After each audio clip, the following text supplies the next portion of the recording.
sound effect comes from Dragon Quest 3, Solos comes from Dragon Quest 4, which is the exact same sound effect as the one in 3, so Arisu and Solo actually have the same sound effect. And lastly, 8th sound effect comes from Dragon Quest 8. This is, however, not the case if the character you're landing a critical hit on is another hero, in which case it will play the critical hit sound effect of the hero receiving the hit. This even rings true if you're hitting multiple heroes with the same smash attack, or it will also play each hero's respective critical hit sound.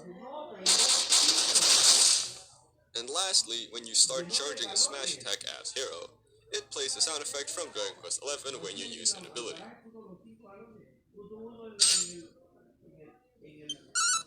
This is, however, the same sound effect across all heroes, unlike with their critical hit sounds.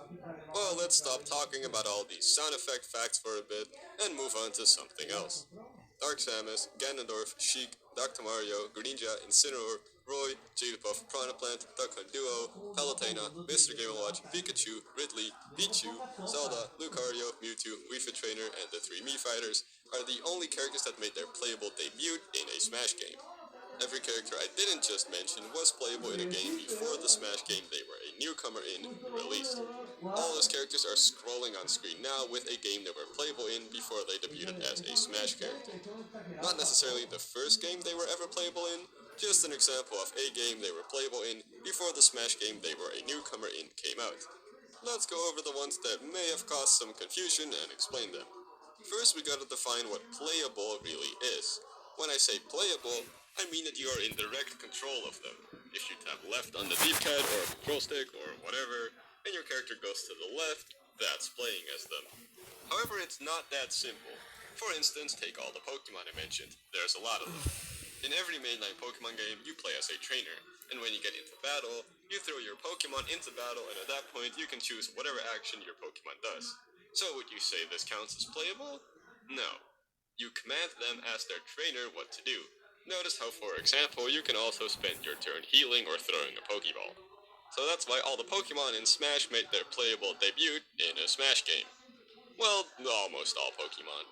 Squirtle, Ivysaur, and Charizard are not on this list. They all joined Smash in Brawl, and they were playable way before them, in Pokemon Mystery Dungeon. In Pokemon Mystery Dungeons, you get a bunch of questions at the start of the game, and your answers determine what Pokemon you play as. Let's take the first Pokemon Mystery Dungeon game for this. Bulbasaur, Charmander, and Squirtle are among the characters you can get out of this quiz, and later in the game you can get evolved so you can play as Ivysaur and Charizard if you want.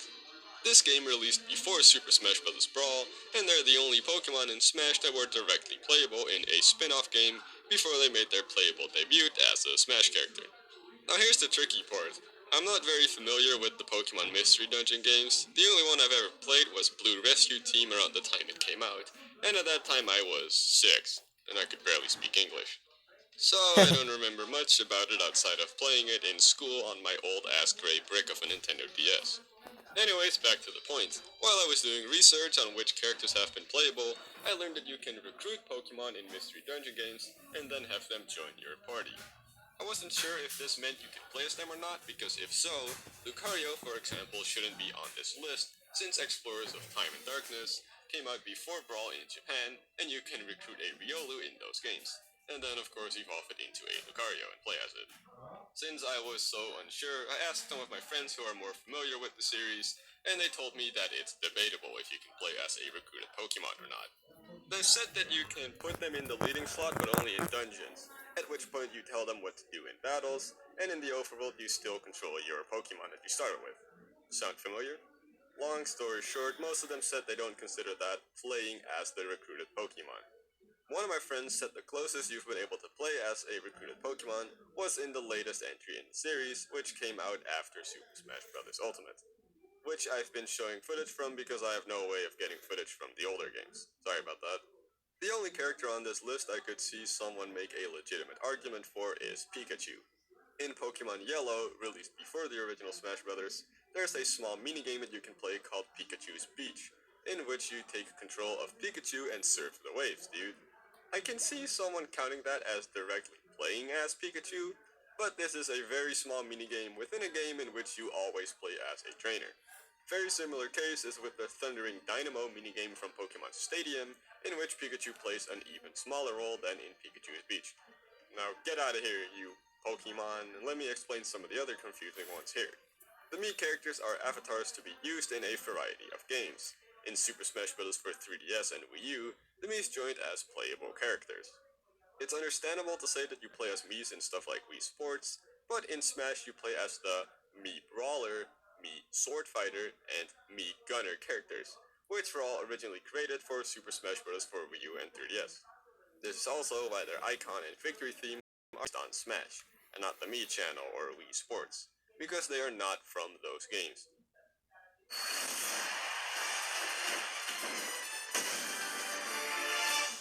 I hope that's easy to understand. And if you don't get it, I explained it better in a different video a while back, which I will link in the description. Moving on, Dr. Mario. He's from Dr. Mario, and in that game he throws pills, and then you control said pills. You do not play as Dr. Mario in these games. He just stands there while you move pills around. If you consider this playing as the character Dr. Mario, what's wrong with you? Roy. He made his debut as a character in Fire Emblem The Binding Blade, first released in Japan on March 29th, 2002. Super Smash Bros. Melee, the game Roy was first featured in, first released on November 21st, 2001. This is because The Binding Blade was delayed a bit, yada yada. I'm sure you guys have all heard this story a million times by now. Since we're on the topic of Fire Emblem, why aren't non-avatar characters like Chrom and Lucina on here? Well, unlike in Pokemon, in battle you can move them around, choose their options, separate from your main characters, etc., etc. I do consider this playing as them, and most people I've talked to agree on that. So Roy is the only Fire Emblem character that made their playable debut in Smash. Mr. Game & Watch, why is he here? Look, there's someone playing as him right now on this device, released in 1980. Right? No, actually, Mr. Game & Watch is an original Smash character created as a bunch of references to the old Game & Watch series of handhelds. You actually just play as nameless characters in those games, not specifically the Mr. Game & Watch we all know and love. In some Game & Watch games, you play as Mario characters, but still never as Mr. Game & Watch himself. He's in a very similar situation as the Miis. Piranha Plant. In Super Mario Odyssey, released before Super Smash Bros. Ultimate, you can take control of a Piranha Plant. I do consider this playing as it, but that's not a Piranha Plant. That's a Fire Piranha Plant, which only spits fire. The Piranha Plant in Smash can use fire, but also poison like Poison Piranha Plants, and turn all spiky like Prickly Piranha Plants, so he's a reference to many types of Piranha Plants from the series, not unlike how Mr. Game & Watch is made. Look, they have different names. Piranha Plant, Fire Piranha Plant, and Poison Piranha Plant, because you can capture both in Super Mario Odyssey. And don't you dare tell me that's the same thing, because that's racist. They're separate species of piranha plants. The rest of the characters I haven't talked about here are pretty self-explanatory. You were just never able to play as them before their Smash debut. Now, those of you that follow me on Twitter and have been with Useless Smash Facts for a while know where this is going. And yes, get a shout out. This was my Twitter question for this episode. Yeah. Every time I make one of these videos, I try looking for a fact that's something unique only a few characters have, and then I post an image of those characters on Twitter and see if anyone can guess what it is they have in common. And every time so far, someone was able to guess it. Last time, I swore that I would come up with a fact so big and confusing that nobody would guess it, and this is what I came up with. So, did I succeed in my plan? Did nobody guess the answer right? No. Someone by the name of Leftox Fluxington was the first person to get it, which means the score is now 5-0. And this time I'm not gonna make any promises for next time because all of you are just way too smart. Also, maybe I should have put an asterisk by Pikachu because of the Pikachu's Beach situation, but I feel like that would have given away the answer, which it definitely did last time I tried that. I may also be wrong on any of the other Pokemon, considering I'm so unfamiliar with the Mystery Dungeon games, and that there are 9 million Pokemon spin-offs out there, but even so, I'm sure it wouldn't have mattered since people probably still would have gotten the answer right. I gotta say though, whenever I post one of these, I never like, respond to, or retweet any other replies as to avoid giving anything away or sending people down a wrong path. But it was really amusing seeing this person shoot down everyone that tried to disprove their answer. So shoutouts to you, Left Talks. Okay, but enough about that, let's get into some more normal facts. The weights on the Mushroom Kingdom stage are actually affected by a character's weight, meaning that if two characters weigh the same, the platforms won't move if they're both standing on one. Shulk switching to Monato's shield to become the heaviest character in the game, or Smash to become the lightest character in the game doesn't affect it, but turning metal does, such as with a metal box or hero using the climb. All of this also applies to the skill that can show up in one of the transformations on the PictoChat stage. Speaking of the Mario stage though, if you hit the bottom of the Super Mario Maker stage in Battlefield or Omega form, it makes a special sound effect, based on what transformation it's currently in.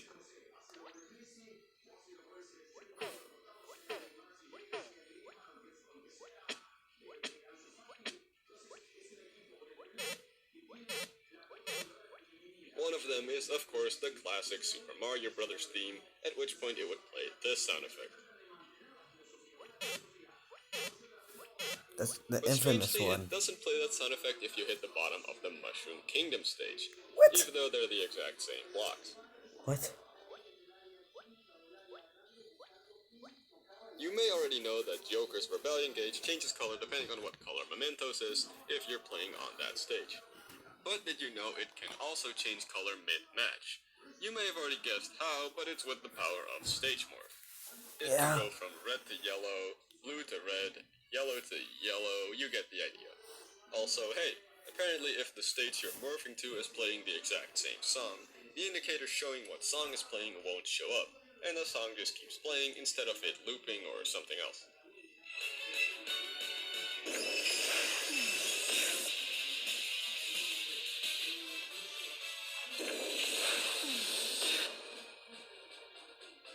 Another fact on something changing colors has to do with Kirby. When Kirby copies Yoshi, the egg he lays with his new neutral special actually matches the color of the Yoshi he got the ability from. For instance, if he gets the ability from a pink Yoshi, the eggs he will lay will also be pink. Same with blue, same with red, you get the idea. But his hat is always green. Why? This is just like what I talked about in Useless Smash Facts 3 with Inkling, where Kirby can use all ink colors Inkling can, but he always has orange hair. In that video, I proposed that Kirby's hat color should change to match the color of the ink he shoots.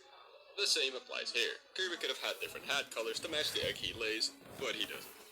Oh, and yeah, the ugly Crafted World Yoshi alt lays a green egg identical to the one the default alt lays, so there's no need to make a secret hat for that one. That reminds me, wasn't there something else I was supposed to talk about regarding Kirby today? Oh right, did you know that Kirby is the only character in Smash history to never be unlockable? He's always been a starter character in every Smash game, and in Smash Ultimate, he's the character you start out with in World of Light, and you have to unlock every single character that's not him, meaning they've all been unlockable at some point. Speaking of World of Light and Kirby, you know how every character except Kirby got captured by Gleam, and were then used to create copies for Gleam to put spirits into? Because Kirby didn't get captured, there aren't many fights against Kirby in the first half of the campaign. Later in the campaign, he does appear in spirit fights, and Sakurai confirmed that the thought process behind this was that Kirby got analyzed at some point by Gleam, and thus he was able to make copies of Kirby. Ironically, Kirby is the fighter that appears in the most amount of spirit battles, at a whopping 56, though the majority of those only appear on the spirit board and not in World of Light. Okay, fine, that's not what I wanted to talk about relating to Kirby. So you gotta admit, it was pretty interesting. Last time, I said that Kirby can use a total of 85 different special moves in one match through the power of All-Star Smash.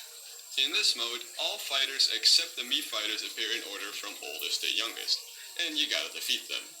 You could theoretically copy every character's move and use them at least once to achieve this. However, after a lot of testing, I decided that this was way too difficult.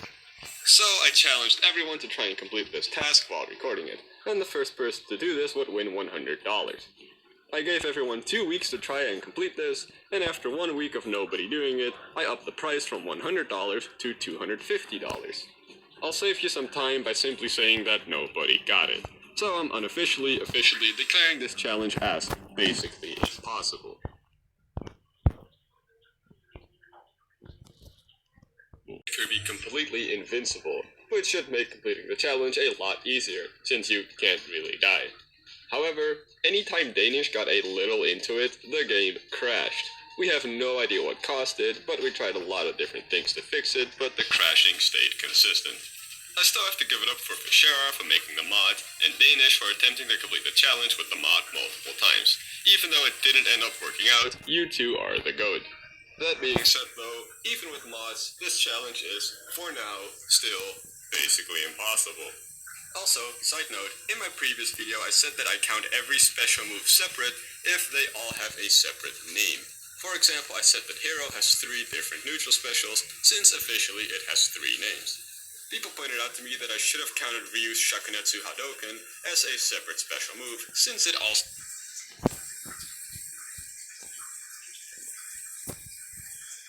special moves list. However, it is a special move and it does show up down here, so I don't really know why I didn't count it looking back on it. Regardless, it doesn't matter now. Ken is also able to do a second version of Hadoken where it's a bigger blast, but that one is just called Hadoken, so I wouldn't count that as a separate special Hadoken. personally. Anyways, thank you all for participating in the Kirby Challenge. It was a ton of fun to see people discussing strategies and whatnot in my Discord server. Even though nobody ended up winning it, it was quite the experience. And thank you all again for watching the video. That is This cursed. episode and last episode have been a little lighter on the amount and variety of useless Smash facts, but I kind of set myself up for that with the Kirby Challenge and this huge Twitter question I did this time. Next time it'll be more like useless Smash facts 1, 2, and 3.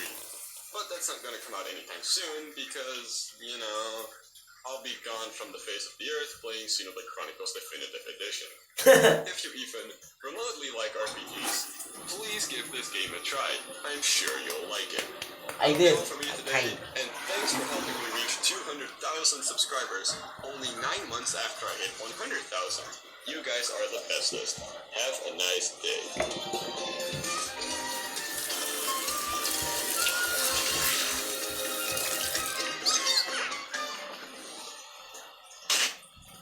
Oh,